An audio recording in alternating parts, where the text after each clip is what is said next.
కైలాస మానస సరోవరం యాత్రకి భారతదేశంలో ఉన్నటువంటి హిందువులు, బౌద్ధులు, తర్వాత జైనులు ఎక్కువగా వెళ్తూ ఉంటారు.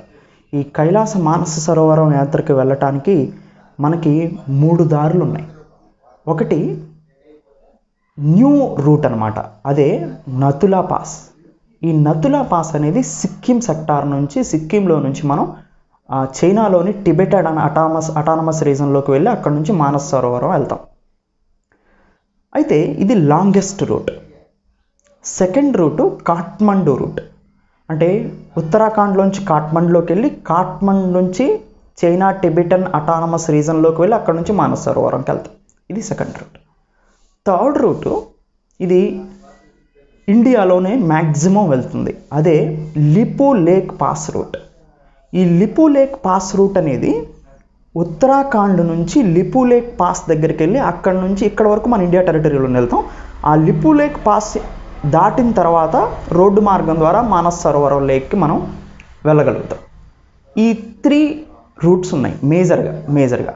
అయితే ఈ Lipulekh pass route 2013 Uttarakhand earthquake వచ్చినప్పుడు, ఉత్తరాఖండ్లో ఫ్లడ్స్ వచ్చినప్పుడు ఈ రూట్స్ అనేది మరీ కాంప్లెక్స్గా మారిపోయింది, వెళ్ళటానికి చాలా కష్టంగా మారిపోయింది. అప్పుడు ఎక్కువగా నతులా పాస్ సిక్కింను ఉపయోగించుకొని అక్కడ నుంచి మానస సరోవరంకి వెళ్ళటం అనేది మేజర్గా కనిపిస్తూ ఉంది. కాఠ్మండు నుంచి కూడా మనం వెళ్ళొచ్చు. అయితే ఈ మూడిట్లో లిపు లేక్ పాస్ అనేది మోర్ కన్వీనియంట్ అనమాట. అంటే సింపుల్గా చెప్పాలంటే షార్టెస్ట్ డిస్టెన్సు, కాకపోతే కాంప్లెక్స్ రోడ్స్ ఉన్నాయి, హెవీ టెరైన్స్ ఉన్నాయి. కానీ మీరు నతులా పాస్ నుంచి కానీ కాఠ్మండు నుంచి కానీ మీరు మానస సరోవరం వెళ్ళాలంటే చాలా రోడ్స్ కన్వీనియంట్గా ఉన్నాయి, కానీ లాంగెస్ట్ రూట్, చాలా లాంగెస్ట్, 3 or 4 times లాంగ్ వస్తుంది అనమాట. సో 80% అదర్ కంట్రీస్లో వెళ్ళాలి ఆ 2 రూట్స్ని ఉపయోగిస్తే. కానీ ఈ single route Lipu lake pass రూట్ని కనుక మనం ఈజీగా యూజ్ చేసుకుంటే త్వరగా వెళ్ళొచ్చు మానస సరోవరానికి. 80% ఇండియాలోనే ప్రయాణించవచ్చు. అందుకని బోర్డర్ రోడ్స్ ఆర్గనైజేషన్, BRO అనేది మనకి బోర్డర్లో రోడ్స్ని నిర్మిస్తూ ఉంటుంది. ఈ BRO ఆర్గనైజేషన్ ఏం చేస్తుందంటే ఒక 80 కిలోమీటర్ రోడ్ని కన్స్ట్రక్షన్ చేస్తుంది. దీనివల్ల ఏమవుతుందంటే లిపు లేక్ పాస్కి ఈజీగా చేరుకోవటానికి దోహదపడుతుంది ఈ రోడ్డు. సో అయితే ఈ లిపు లేక్ పాస్కి దగ్గరికి వెళ్ళాలంటే ఉత్తరాఖండ్లోని కొన్ని ప్రాంతాల నుంచి కొంత దూరం రోడ్డు మార్గం ద్వారా వెళ్ళాలి, కొంత దూరం సింగిల్ లేన్ రోడ్డే ఉంటుంది, ఎవరు పట్టడానికి కూడా ఉండదు, ఒకవైపు వెళ్ళడానికి అవకాశం ఉంటుంది. ఇంకొన్ని రోడ్స్ లేవు, ట్రెక్కింగ్ చేసుకుంటూ వెళ్ళాలి, నడుస్తూ వెళ్ళాలి. అయితే ఆ ఏరియా ఒక్కసారి మనం గమనిస్తే ఒక్కొక్క ప్రాంతం నుంచి ఒక్కొక్క ప్రాంతం వరకు ఎన్ని కిలోమీటర్లు ఉంది, ఏ రోడ్డు ప్రయాణం వెళ్ళొచ్చు. పిట్రోగర్ ఇది ఉత్తరాఖండ్లో ఉన్న ప్రదేశం. ఈ పిట్రోగర్ నుంచి తవాఘాట్ వరకు 107.6 కిలోమీటర్లు ఉంటుంది. ఇది మంచిగా రోడ్డు బాగానే ఉంది. తవాఘాట్ నుంచి గటియాబా, ఈ గటియాబా దగ్గరికి దాదాపుగా 19.5 కిలోమీటర్స్. ఇది సింగిల్ లేన్ రోడ్డే, డబుల్ లేన్ కాదు ఇది. గటియాబా నుంచి లిపు లేక్ వరకు 80 కిలోమీటర్స్. అసలు ఇక్కడ రోడ్ అనేది లేదు ఇంతకు ముందు. న్యూ రోడ్ని 80 కిలోమీటర్స్లో కన్స్ట్రక్షన్ చేస్తున్నారు. దాంతోపాటుగా తవాఘాట్ నుంచి గటియాబా ఏదైతే ఉందో అక్కడికి సింగిల్ లేన్ ఉంది కాబట్టి దాన్ని డబుల్ లేన్గా మారుస్తున్నారు. ఇది మన వాళ్ళు ఉత్తరాఖండ్లోని పిఠోగర్ నుంచి తర్వాత లిపు లేక్ మధ్యలో రోడ్ యాక్టివిటీ కొంత చేస్తున్నారు. సింపుల్గా చెప్పాలంటే గటియాబా నుంచి లిపు లేక్ వరకు 80 కిలోమీటర్ల రోడ్డుని మౌంటైన్స్లో చెక్కుతున్నారు సింపుల్గా చెప్పాలంటే. సో దీనివల్ల 80% ఇండియాలోనే ట్రావెల్ చేసి మానస సరోవరానికి చేరటానికి మనకి అవకాశం కల్పిస్తుంది అన్నమాట ఈ రోడ్ని. ఇక్కడ అసలు ప్రాబ్లం మొదలైంది ఏంటంటే నేపాల్ అబ్జెక్షన్ చెప్తుంది ఈ రోడ్డుకి. 80 కిలోమీటర్ల రోడ్డు వేస్తున్నారు కదా దీనికి, ఎందుకంటే 80 కిలోమీటర్స్ రోడ్డు అంటే గటియాబా నుంచి లిపు లేక్ వెళ్ళే 80 కిలోమీటర్స్ రోడ్డు మధ్యలో మనం ఒక ప్రాంతాన్ని టచ్ అయ్యి వెళ్తూ ఉంటాం. ఈ లిపు లేక్ కూడా అదే ప్రాంతంలో ఉంది, అదే కాలాపాని. ఈ కాలాపాని అనేది ఎప్పటి నుంచో భారతదేశానికి నేపాల్కి మధ్యలో ఉన్నటువంటి బౌండరీ డిస్ప్యూట్, సరిహద్దు వివాదంగా ఉంది. సో ఇప్పుడు ఇండియా నువ్వు కాలాపాని సరిహద్దు వివాదం ఇది, నాకేమీ తెలియజేయకోకుండానే రోడ్స్ని మీరు కన్స్ట్రక్షన్ చేస్తున్నారు. సో ఇది మా ట్రీటీస్కి, మా సోవరిన్ కంట్రీకి విరుద్ధం అని చెప్తుంది నేపాల్. దానికి భారతదేశం ఏం చెప్తుందంటే, ఎప్పటి నుంచో కాలాపాని అనేది ఇండియాలో భాగమే. ఇండియాలో మ్యాప్స్లో ఎప్పటి నుంచో 1815, 1816 నుంచి కూడా ఇండియా మ్యాప్స్లో కాలాపాని మా భూభాగంగానే ఉండింది. అందుకని కాలాపాని అనేది మీ టెరిటరీ కాదు, మా భూభాగమే. కాలాపానిలోనే లిపులేక్ పాస్ కూడా ఒక అంతర్భాగం. అందువల్ల ఈ రోడ్డుకి మేము ఎవరిని అడగాల్సిన అవసరం లేదు. ఈ రోడ్డు అనేది కంప్లీట్గా మా ఏరియాలో నుంచే వెళ్తుంది అని చెప్తుంది. కానీ ఒక పక్క నేపాల్ అబ్జెక్షన్స్ అనేది ఇంకొక రకంగా ఉన్నాయని మనకు అర్థమవుతుంది. అసలు ఈ కాలాపాని డిస్ప్యూట్ని మనం ఒకసారి చూస్తే 1816లో సుగౌలి అగ్రిమెంట్ జరిగింది. ఈ సుగౌలి అగ్రిమెంట్ అనేది ఈస్ట్ ఇండియా కంపెనీకి నేపాల్కి మధ్యలో జరిగిన అగ్రిమెంట్. ఎందుకు వీళ్ళిద్దరి మధ్యలో అగ్రిమెంట్ జరిగిందంటే, ఆంగ్లో నేపాలియన్ వార్ ఎండ్ అయిన తర్వాత 1814 నుంచి 1816 వరకు, 1816లో ఈ వార్ ఎండ్ అయిన తర్వాత ఒక ఒప్పందానికి వచ్చారు వీళ్ళు. అంటే మీ భూభాగం ఎక్కడ వరకు, మా భూభాగం ఎక్కడ వరకు అని. ఈ 1816 సుగౌలి అగ్రిమెంట్, ఈ అగ్రిమెంట్ని బేస్ చేసుకొని మహాకాళి రివర్ని లైన్ ఆఫ్ రెఫరెన్స్ పాయింట్కి తీసుకున్నారు. ఈ మహాకాళి రివర్కి వెస్ట్రన్ సైడ్ ఎవరైతే ఉన్నారో అది ఇండియా భూభాగంగాను, ఈస్టర్న్ సైడ్ ఎవరైతే ఉన్నారో వాళ్ళు సింపుల్గా చెప్పాలంటే నేపాలీ భూభాగంగాను ఈ మహాకాళి రివర్ని రెఫరెన్స్ లైన్గా తీసుకొని 1816 ఈ అగ్రిమెంట్, సుగౌలి అగ్రిమెంట్ అనేది డిమార్క్ చేసింది రెండు బోర్డర్స్ని కూడా. ఇక్కడే అసలు డిస్ప్యూట్ స్టార్ట్ అయింది. ఈ మహాకాళి రివర్ డిస్ప్యూటే, మహాకాళి రివర్ యొక్క ఈ అగ్రిమెంట్ని సరిగా అర్థం చేసుకోలేకపోవటమే రెండు దేశాల మధ్యలో కాలాపాని అనేది ముఖ్యమైన భూ వివాదంగా మారిపోయింది అనమాట. వాళ్ళు ఈ అగ్రిమెంట్లో మహాకాళి రివర్ని బేస్ చేసుకొని అటువైపు ఇండియా, ఇటువైపు నేపాల్గా చెప్పారు. వెస్ట్రన్ ఇండియా, ఈస్ట్ ఏమో నేపాల్. ఈ మహాకాళి రివర్ అనేది సపోజ్ ఏ రివర్ అయినా చూడండి, ముందు వాటర్ షెడ్ అనేది మోస్ట్ ఇంపార్టెంట్ అనమాట. అంటే మీరు రివర్ ఆరిజిన్ దగ్గర చూస్తే అనేక పర్వతాల నుంచి వచ్చిన వాటర్ అనేది ఇట్లా ట్రిబ్యూటరీస్ లాగా వస్తుంది. ఈ ట్రిబ్యూటరీస్ లాగా అనేక పర్వతాల పైనుంచి వచ్చిన ఈ ట్రిబ్యూటరీస్ నుంచి వచ్చిన వాటర్ అంతా కూడా ఒక పాయింట్ దగ్గర కన్ఫ్లుయెన్స్ అవుతుంది. సో ఒక పాయింట్ దగ్గరకు వస్తుంది ట్రిబ్యూటరీస్ అన్నీ కలిసి, ఇక్కడ నుంచి రివర్ స్టార్ట్ అవుతుంది. ఇది రివర్ ఆరిజిన్ అనమాట. దీన్నే వాటర్ షెడ్గా చెప్తాం మనం. అయితే వీళ్ళు మహాకాళి రివర్ అన్నారు కానీ వాటి ట్రిబ్యూటరీసా లేదా మేజర్ రివరా చెప్పలేదు. ఇది రెండింటి మధ్యలో ఉన్నటువంటి డిస్ప్యూట్ అనమాట. అంటే రెండు దేశాలు ఈ మహాకాళి రివర్ని అర్థం చేసుకోవటంలో ఇబ్బందులు పడుతున్నారు. దానివల్ల ఈ కాలాపాని మీద వివాదం ఎక్కువగా మనకు కనిపిస్తూ ఉంది. ఒకసారి మనం త్రూ వాట్స్ లాగా చెప్పడం కన్నా కూడా ఒకసారి ఈ మ్యాప్ చూస్తే, మీరు ఈ మ్యాప్లో మీరు 1వ నంబర్ చూస్తున్నారు. ఈ 1 అనేది లిపులేక్ పాస్. అది అంటే ఇక్కడ నుంచే మనకి టిబెట్లోకి వెళ్తాం అనమాట. అటువైపు మొత్తం చైనా, ఇంకా 1 అవతల మొత్తం చైనా. ఇది ట్రై జంక్షన్ అని కూడా చెప్తారు. ఈ 1 కొంచెం దూరంగా వెళ్ళగానే మీకు ట్రై జంక్షన్ వస్తుంది. ట్రై జంక్షన్ అంటే ఏం లేదు, అటువైపు చైనా, ఇటువైపు మీకు నేపాల్, ఇటువైపు ఇండియా, అందుకనే ట్రై జంక్షన్ అన్నదాన్ని. సో అది 1 అనేది లిపులేక్ పాస్.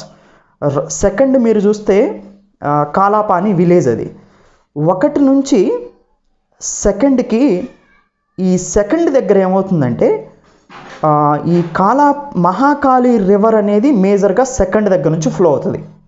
ఈ సెకండ్ దగ్గర నుంచి ఫ్లో అయ్యే మహాకాళి రివర్కి 9, 10, 11, 12 అనేవి ట్రిబ్యూటరీస్.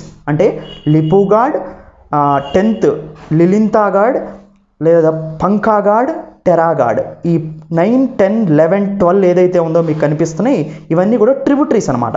ఈ ట్రిబ్యూటరీస్ అన్నీ సెకండ్ నెంబర్ దగ్గరకు వచ్చి అక్కడి నుంచి మహాకాళి రివర్ ఫ్లో అవుతుంది. అంటే ఈ సెకండ్ నెంబర్ దగ్గర నుంచి కింద వరకు డిస్ప్యూట్ లేదు ఏమి, సింపుల్గా చెప్పాలంటే. కానీ నేపాల్ ఏం చెప్తుందంటే 1 దగ్గర నుంచి స్టార్ట్ అయ్యి 2 వరకు, 12 దగ్గర నుంచి స్టార్ట్ అయ్యి 2 వరకు, 5 దగ్గర నుంచి 2 వరకు, 7 దగ్గర నుంచి 2 వరకు ట్రిబ్యూటరీస్ అన్నీ కలుపుకొని 2 దగ్గరకు వస్తుంటే, ఈ ట్రిబ్యూటరీస్ అంటే 12 దగ్గర నుంచి రివర్గానే కన్సిడర్ చేస్తుంది, 1 దగ్గర నుంచి రివర్గానే కన్సిడర్ చేస్తుంది, 10 దగ్గర నుంచి రివర్, 11 దగ్గర నుంచి రివర్, ఇవన్నీ కూడా తన ట్రిబ్యూటరీస్ని కూడా కన్సిడర్ చేసి ట్రిబ్యూటరీస్ ఎక్కడ స్టార్ట్ అయినాయో అక్కడ నుంచి కూడా అది రివర్గా కన్సిడర్ చేసి ఈ ప్రాంతం మొత్తం అంటే 12కు పైనుంచి అక్కడ నుంచి మొదలు పెడితే మీకు ఈ నంబర్స్ ఉన్న ప్రాంతం మొత్తం కూడా తనదేగా చెప్తుంది. కానీ ఇండియా ఏం క్లెయిమ్ చేస్తుందంటే మీరు ట్రిబ్యూటరీస్ ఆ ట్రీటీని బేస్ చేసుకుని మహాకాళి రివర్ అన్నారు. మహాకాళి రివర్ ఎక్కడి నుంచి స్టార్ట్ అవుతుంది? 2 దగ్గర నుంచి స్టార్ట్ అవుతుంది. మిగతా ప్రాంతం మొత్తం కూడా 2 దగ్గర నుంచి కిందకి మనకి ఎటువంటి ఇబ్బందులు లేవు. 2 దగ్గర నుంచి కిందకి మొత్తం కూడా క్లియర్గానే ఉంది, మేమేం క్లెయిమ్ చేయట్లేదు. 2 దగ్గర నుంచి 1 మధ్యలో ఉన్న ప్రాంతం, ఈ ప్రాంతం ఏదైతే ఉండిందో ఇది మొత్తం కూడా మీరు ట్రిబ్యూటరీస్ లెక్క తీసుకుంటే మీరు దాంట్లోకి వెళ్ళిపోతుంది. కానీ ఆ ట్రీటీ ప్రకారం రివర్ అంటే మేము 2 దగ్గర నుంచి కన్సిడర్ చేస్తున్నాం, మేము ట్రిబ్యూటరీస్ కన్సిడర్ చేయట్లా.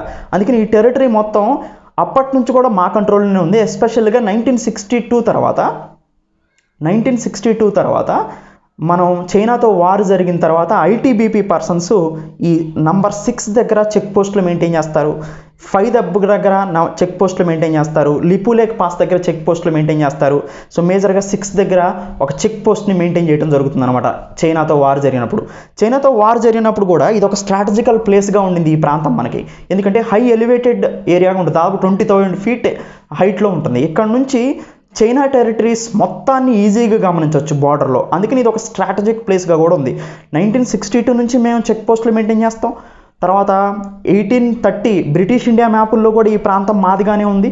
1816లో మీకు సిగౌలి అగ్రిమెంట్ని బేస్ చేసుకొని మహాకాళి రివర్ బేస్ చేసుకోవడం అంటే ఈ 2nd నెంబర్ దగ్గర నుంచి కింద కానీ ఆ ప్రాంతం మొత్తం కూడా మీరు క్లెయిమ్ చేసినట్టు కాదు అని చెప్తున్నారు.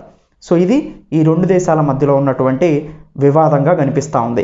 సో అయితే ఈ 2 దేశాలు కూడా వివాదాన్ని శాంతియుతంగా పరిష్కరించుకోవాలి, దాంతోపాటు బైలేటరల్ మీటింగ్స్ నడపాలి. సో థర్డ్ పార్టీ ఇంటర్ఫరెన్స్ లేకుండా చూడాలి. ఎందుకంటే చైనా ఏ 2 కంట్రీస్ మధ్యలో అయినా రావడానికి రెడీగా ఉండింది, టెరిటోరియల్ క్లెయిమ్స్ చేస్తుంది, జియో పొలిటికల్ గేమ్ ఆడుతుంది. చైనాకు అవకాశం ఇవ్వకోకుండా మన 2 దేశాలే ఈ సమస్యను పరిష్కరించుకోవాలి. ఎప్పటి నుంచో పరిష్కరించుకుంటూ వస్తున్నారు. కానీ ప్రజెంటు నేపాల్లో ఉన్నటువంటి prime minister KP Sharma Oli tilted towards China. Prime minister మోడీకి కొంచెం యాంటీగా ఉన్న పర్సన్గా మనకు అర్థమవుతుంది. అక్కడ కమ్యూనిస్ట్ పార్టీ ఆఫ్ చైనా ఉండింది, ఇక్కడ కమ్యూనిస్ట్ పార్టీ ఆఫ్ నేపాల్ పవర్లో ఉంది. ఆ ఐడియాలజీ కూడా ఒకటేగా ఉండటంతో కొంచెం ఇండియాకి నేపాల్ ఫ్రెండ్షిప్ అనేది అందట్లేదని ఈ మధ్యకాలంలో చెప్పుకోవచ్చు. ఎనీవే ఈ ప్రాంతాన్ని బైలేటరల్గానే ఈ 2 దేశాలు సాల్వ్ చేసుకుంటే చాలా మంచిది. దాంతోపాటుగా ఇప్పుడు మనం చూస్తున్న ఈ మ్యాప్ ఏదైతే ఉందో ఇది ఉత్తరాఖండ్లోని ఎడ్జ్లోని భాగం అనమాట. ఈ ఉత్తరాఖండ్ ఇండియాలో ఉండింది. అంటే ఈ ప్రాంతం ఈ మనం నంబర్లో ఉన్న ఈ ప్రాంతం మొత్తం కూడా కాలాపానీ టెరిటరీ. ఇది మొత్తం కూడా ఇండియాదిగానే మనం క్లెయిమ్ చేస్తున్నాం.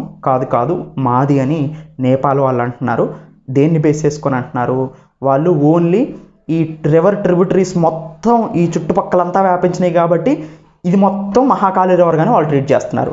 లేదు ఇండియా చెప్తుంది ఈ ట్రిబ్యూటరీస్ ఈ రివర్ యాక్చువల్గా 2 నెంబర్ కాడ నుంచి కిందకి స్టార్ట్ అయింది, పై ప్రాంతం మొత్తం కూడా మాకు ఎప్పటి నుంచో మా దగ్గర ఉంది, ఆ ప్రాంతం మాత్రం మాదే అని ఇండియా చెప్తుంది. ఇప్పుడు వరకు అయితే ఈ ప్రాంతం మొత్తం కూడా ఇండియా కంట్రోల్లోనే ఉంది, నేపాల్ కంట్రోల్లో అయితే లేదు. ఇప్పుడు 2 దగ్గర నుంచి 1 దగ్గరికి వెళ్ళి మనం రోడ్ని కన్స్ట్రక్షన్ చేస్తున్నాం. ఈ 2 దగ్గర నుంచి 1 దగ్గర వరకు అక్కడ నుంచి మానస సరోవరం వెళ్ళడానికి మనకు అవకాశం ఉందన్నమాట. ఒకసారి మనం చూస్తే దాదాపుగా 80 kilometers రోడ్ ఇది గటియాబాగ్ నుంచి లిపు లేక్ వరకు. ఈ రోడ్డు కన్స్ట్రక్షన్ చేయటం వల్ల మానస సరోవరం యాత్రకి మన ఇండియన్స్ని పంపించడానికి చాలా సులువుగా ఉంటుంది. భక్తులు కూడా వెళ్ళడానికి లేదా టూరిస్టులు వెళ్ళడానికి చాలా ఫ్లెక్సిబుల్ వే ఇది మిగతా రూట్లతో కంపేర్ చేస్తే. సో కాలాపానీ డిస్ప్యూట్ని మాత్రం వేరే దేశానికి అవకాశం ఇవ్వకుండా భారతదేశం నేపాలే చర్చించుకుంటే చాలా మంచిది. ఎందుకంటే నేపాల్కి మనం చాలా అవకాశాలు ఇచ్చినాం. నేపాల్తో మనకి ఓపెన్ బార్డర్ ఉంది, ఉత్తరప్రదేశ్ బీహార్లోకి వాళ్ళు రావచ్చు, మనం వెళ్ళొచ్చు. మన కరెన్సీని ఉపయోగించుకునే వాళ్ళ చేసాం. డిమానిటైజేషన్ తర్వాత కొంచెం ఇబ్బందులు వచ్చినప్పటికీ కూడా వాళ్ళు ఫ్రీ ఫ్లోగా ఇండియాకి రావడానికి మనకు అవకాశం కల్పించినాం. మన దగ్గర నుంచే పెట్రోలు, డీజిలు, తర్వాత మ్యాక్సిమం ఇంపోర్ట్స్ మన దగ్గర నుంచే వెళ్తూ ఉంటాయి. ఇప్పుడు సొంత లాభం కోసం చూసుకోవడానికి, కొన్ని రోజుల లాభం కోసం చైనా వెంట తిరిగితే మాత్రం నేపాల్కి ఇండియా నుంచి గడ్డు పరిస్థితి ఏర్పడుతుంది.